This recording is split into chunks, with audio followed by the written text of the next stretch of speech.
Hi, this is Dr. Kimberley Linert, author of Visualizing Happiness in Every Area of Your Life and host of this podcast, Incredible Life Creator. And today I have with me Shazad Carbaidwala. I'm Hi, Carolina. Hi, I think I just messed up your name, but sorry about that. Join the club, Dr. Liner. Believe me, it's okay. It's okay. It's a hard name to pronounce. I get it. Yeah, so anyways, this is the second time you've been on the podcast, and we wanted to have you on because you're doing some of the same things, but you're also doing a lot of other things, and you have a new book out, which you wrote with your daughter. So we want to talk about all those really cool things you're doing and the things you have that you can share with people. So, but just so people can get to know who you are, go ahead and just give us a kind of a little summary of who you are. Yeah. So thanks, Dr. Liner. First of all, for having me on the second time. I appreciate it. I love joining your podcast. I think we have great conversations. Yeah. To your audience, my name is Shazad Carbaidwala. Wear a couple hats, but the most important hat that I wear is I am a father to my 7-year-old daughter. And Dr. Liner mentioned that together we wrote a book, and it's really, really cool. And I'm so proud of it. I'm so proud of her for coming onto that journey of authorship with me. This is the second book that I've authored, but the first one where I've co-authored with somebody else. And I never thought in a million years that I would share this journey with my daughter. So really cool. And both books, as I mentioned the first time, they both go to charity. So good stuff. Good stuff. Yeah. Okay, So yeah. that's me. Fun fact: I just finished my second triathlon this past week. So fun stuff. Always staying fit and trying to be as active as possible. With my personal training and coaching practice and things like that. So I'm just very appreciative of people like you to kind of empower people like me to explore and kind of open up to help others. Which is my life mission. So thank you. Exactly. And if people who are listening, please go back and watch the first one because we did go over a lot of the things that Shazad is doing. And, um, he's always doing things to help people. And one of the things you didn't mention just now, but I think we should also mention is that you've been very involved in services for people from the prisons also and helping them plan their lives once they are actually released.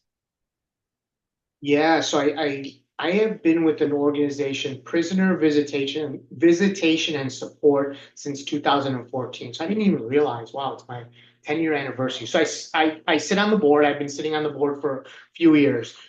Our mission of PVS is to travel to federal institutions in North America and speak to the inmate population and reduce the recidivism rate. I can't even say that word. I always try to say that word. Um, but in North America, there's a good population. I can't remember what the percentage is, Dr. Liner, but that go to prison and then come out, get released, and then go right back. So PBS's mission is to kind of reduce that by creating an avenue of open dialogue and communication with people that are incarcerated to the outside world. So we walk in there, we speak to inmates, help them cope with their situation, just daily, have a conversation with them. It's a lot of times, a lot of inmates in federal institutions, they live somewhere else.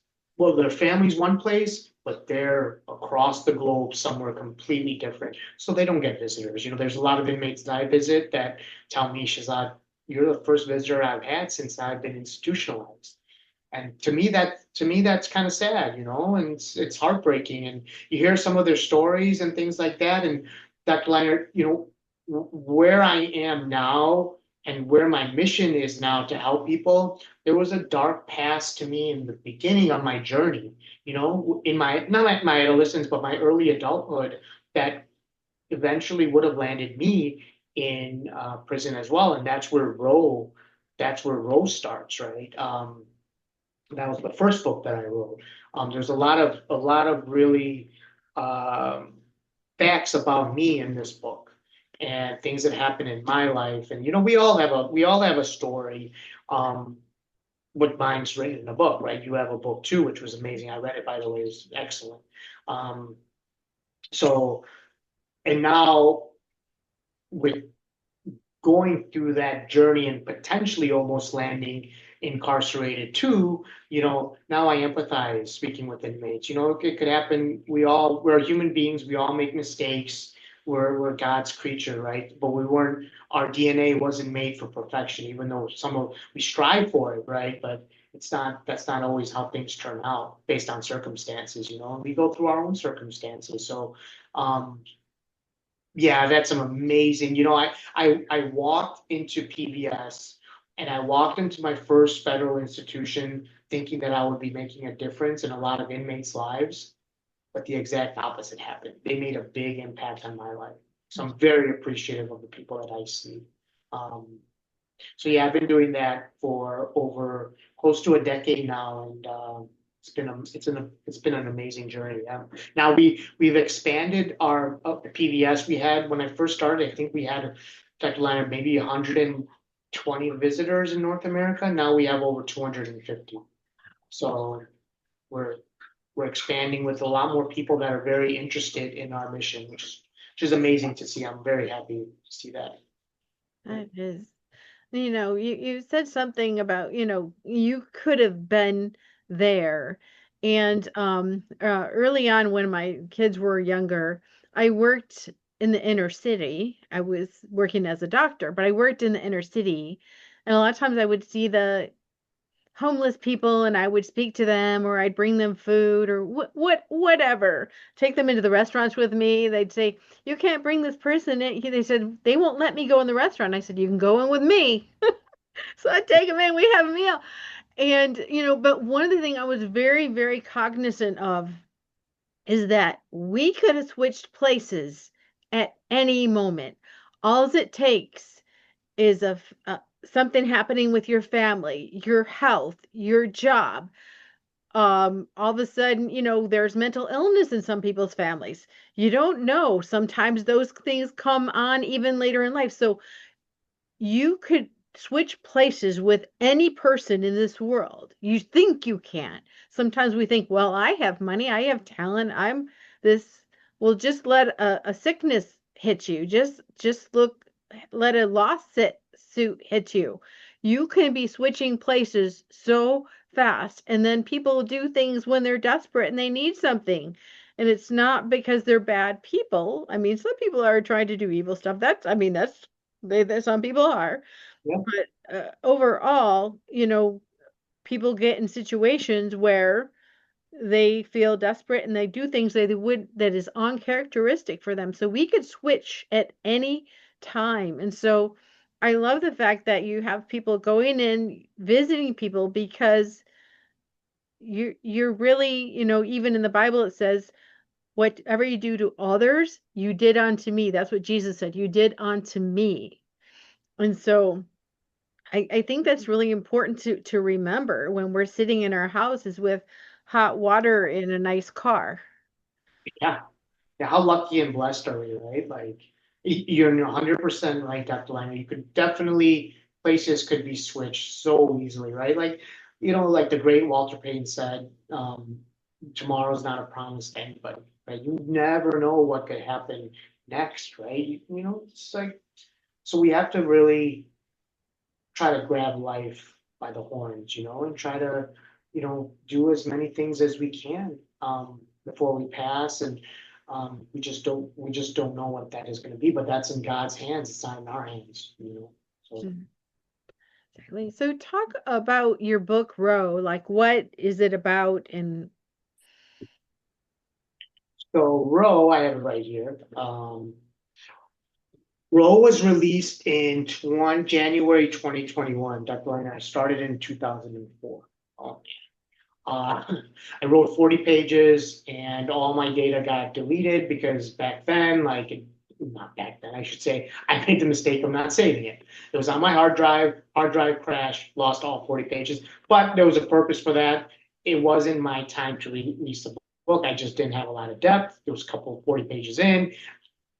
then I revisited it and wanted to put a little bit more depth into there. So Roe is about an inmate that is in San Quentin prison that's 2 weeks away from execution.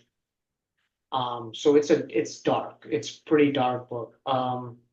But each day the inmate has closer to their execution is a jail journal of how they're presently feeling and what's going on in the prison system where they're institutionalized each day. And then a part of that is also a piece of my life journey. So the things, my upbringing, um, all the, the kind of some of the choices that I made, whether they were good or not, and then all the way up to really presently of where I am now. I don't know if I want to say reformed, but maybe that's the right word. I don't know. But yeah, I feel like because of circumstances like we just talked about, feel like I'm a different person. Circumstances like, you know, having a death in the family, having a child, getting married, those type of big milestones. Well, I wouldn't call death family as a milestone, but like some of those life circumstances has kind of helped me transition into a more model member of society. Um, I've always had goals, milestones, things that I wanted to achieve and things like that. But, ranging from becoming a professional athlete to owning my own company or, I've always had those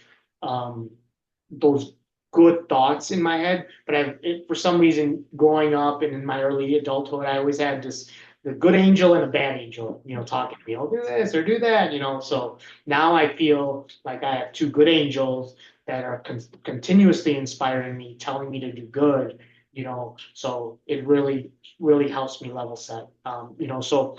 So yeah, Ro is is going from the last 2 weeks of this gentleman's prison stay all the way to execution. So Roe is really a metaphor of what my life was looking like until I kind of reformed myself. So um, yeah, so it's deep. It's got a lot of information about me in there, but yeah, I'm very proud of it. I'm proud of both books, so I'm happy that it was released. There was a lot of questioning within my focus groups of whether or not I should release the book or not. There's a lot of deep information about me. Um, and you know what, Dr. Liner, both focus groups at the end of it, we made a go, no go decision on whether or not we were going to release the book. And both focus groups, separate times, both said no, we don't think we should release it. But I know what's best for myself. And I knew that this book was going to help charities and raise awareness. And that's exactly what it did. And it's mission accomplished, I feel. And it's really, really helped me to reach more people, to help more people that are dealing with addiction, people that are incarcerated, people that have mental struggles, with a lot of things to kind of reach out and say, hey, you know what, you kind of struggle, you kind of went through some of the same things that I have. I'm dealing with this right now. Can you help me? So I'm very happy that it's kind of accomplished what I set out for it. So I'm happy about that. Yeah. Yeah. So, and then on a lighter note, let's talk about the book you wrote with your daughter. Go ahead and show that to us. So, if you're on YouTube, you can see it. If not, you have to go to YouTube to see it. The Case of Missing, is it Mughal Bakery Cookies? Yeah, pronounce it pretty good. Yeah. Yep, The Case of Missing Muggle Bakery Cookies. This book just got released, April? So very fresh. My daughter and I, we did it together. The illustrations, there's extra illustration that she did completely 100%. She gave me some of the thoughts of, what to put in the book. We were constantly talking about it, so it's great. And it's really a detective story. She is the main character. She's a detective and she's trying to find all the cookies that are missing. So if your audience is curious about the name is Muggle Bakery, comes from my late dad, who passed in 2009, his old bakery that's located in Chicago.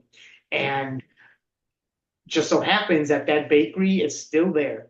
And so it's great. It's they serve the same type of baked goods as my dad was serving. So it's awesome. A lot of symbolism in the book. Um, so yeah, it's great. My whole family's in it. They have their name in it. They're a character in it, and yeah, it's I'm proud of it as well, especially doing it with my daughter. So I'm super happy about it. Been able to do some really interesting stuff with it, outside of just speaking at libraries, but also speaking at different schools too. So it's been really cool. Yeah, That is beautiful. And your daughter is an author at 7. it's pretty cool. Yeah. I'm grateful for that. She's just started reading too, so like yeah, it's good. She's a good kid. Awesome. So, you do some coaching and you're also doing personal training and you do that with different ages from, the older population to some younger population. You've been in bodybuilding, so you've kind of done it all type of thing in that area. But let's just talk about, I mean, people know the basic things, but why is it so important to move at every age and especially as we get older? Dr. Lana, it's so critical, right? Um, my for me, my health, my fitness journey, maybe I shouldn't call it health. My fitness journey started at 8 years old. Um, for a good amount of time through my early childhood, I was bullied, very much bullied. So that was my avenue to express myself, physically bullied and mentally bullied, both. Um, so that was my way of expressing myself as best as I could. And it was also my way of kind of getting stronger so I could defend myself appropriately. So my journey started at 8. Through that, I played a lot of sports. I played football for 12 years. I became a competitive bodybuilder, became a professional bodybuilder in 2009. So um, it was a big part of my life for a very long time. And it was so amazing because it's always been a big part of my life, even now. I work out all the time, sometimes twice a day, but just it makes me feel good, keeps me healthy, keeps my joints and ligaments intact. And as we get older, things get harder. And through the sports that I played, I accrued quite a few injuries, a lot of torn muscles, pulled muscles, torn ligaments, broken bones. So um, that sort of the strength training and the exercise and maintaining a healthy and fitness lifestyle has helped me recover from quicker from those different ailments and things like that. So it's been great, and it's allowed me to kind of accomplish some dreams of owning a business. I have a personal training business that I've owned since 2004. And then also working with the elderly. Um, and as we get older, we start losing what muscle. It's harder to preserve muscle, flexibility, strength, coordination, balance. All these things started, like they start failing us a little bit more. So we focus on those type of exercises. We have a YouTube channel which houses over 30 different workouts that people can very easy to go on. I'm there coaching, guiding through each exercise, doing them with everybody. So it's pretty cool. And then working with young athletes and young adults to help them kind of understand the kinesiology of their body, help them with the foundational aspect of exercise and working out, eating right, things like that. There's a lot to know. I mean, it's a science behind. Try to help as best way I can. Yeah. And that really describes you. You've been helping people in different ways throughout your life. You know? And you even talk about legacy. I mean, when you talk about legacy, what legacy do you want to leave? Yeah, no, great question, Dr. Leonard. One thing, I'll be very transparent with you. When my dad passed away, um, a lot of people came up to me afterwards, and they still do. Your dad. was so instrumental in this aspect of my life or this aspect of my life. Your dad helped me with this. Your dad helped me come from Pakistan. You know, I have Pakistani lineage, come from Pakistan and come to the US. And now I'm owning businesses and properties and investments and I'm flourishing. But your dad was a major catalyst into that. So it really gave me perspective that, wow, my dad really left a legacy behind that. And, you know, me, I feel responsible of preserving that. And just like how my dad was helped quite a few people, I want to leave that lasting footprint on society as well, is help, you know, in any way that I can. So yeah, that's a great question. Yeah. Yeah. So if people wanted to connect with you, just kind of summarize what services you have now and how they connect with you. Sure. So it could be done via email. You know, Dr. Lena, honestly, and I kind of had my hand slapped a little bit about having a bigger social media footprint. And I don't. I mean, you could find me on LinkedIn. That's the best place to find me. I'm always on there. Best way to connect with me. You could always email me, and if we can, if we're allowed to share the email, and you know, Dr. Lena, even my phone number, I don't mind, you know, mind sharing that as well. Because like you could sharing that information, yeah, it's personal. You know, telephone numbers are personal, but like, you know, if it creates an avenue for someone to express themselves and, you know, reach out, I would love to hear them, you know. So yeah. Okay, yeah, we can put the email and your phone number in the show notes so Okay, that great. people can find it. Yeah. Yeah, and the good books can be purchased on Amazon, but you know, I know some, I know some people don't like going on Amazon and buying things, but if you want a personal copy, reach out to me directly. You know, I'll mail you a personal copy. If you want any notes or you want me to sign or anything, people have requested that too. I'll be more than happy to do that as well. Yeah, All right, thank you. sure. Now I have a personal question. Absolutely. Yeah. What gives you the most happiness and fulfillment in your life at this point? See my daughter happy. Yeah. I think having, you know, one child, watching them grow up, see how happy and be an important advocate for their life, you know, and be there. You know, there's a lot of kids that come from broken homes, Dr. Linert. You know, we know that, right? There's so many services out there to support these kids, but the most important support that these kids have is their parents. So, you know, just if I could give any advice out there, just love your kids, man. Love them. You know, never be short of showing your care for them and helping them grow as people, you know. So yeah, Great. Thanks for being on the podcast again and for sharing your stories and your gifts and, all the things that you're sharing with people. That's wonderful. thank you so much. Thank you for doing what you do, Dr. Lina, and also giving people like myself a platform to kind of speak. It's special, it means a lot. So thank you for everything that you do. I appreciate it. Yeah, yes. And I have one last question. Yes. What is your best advice on living an incredible, amazing life? Take pride in everything you do. You say you're going to do something, do it, but have the mechanism to do it. Meaning, if you say you're going to do something, plan for it, write it down, and put a plan for you to execute against it. That's what I recommend. There's a lot, and not to sound negative, but there's a lot of people that say they want to do things. And this is part of my coaching. It's solution focused coaching that say they want to do something and they have the greatest intentions to do it. They don't have a plan to execute it. So days go by, years go by, and that milestone that they want to pursue is still out there.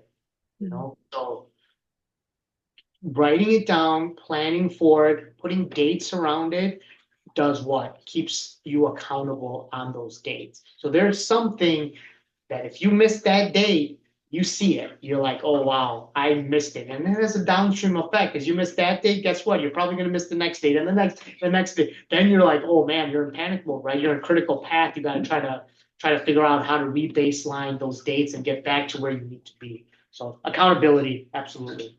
Yeah. Sorry, it was a long-winded answer. Okay. Well, thank you so much. Absolutely. My pleasure. Thank you, Dr. Lemon. Yep. Appreciate it. We'll talk to you again soon. Sounds good.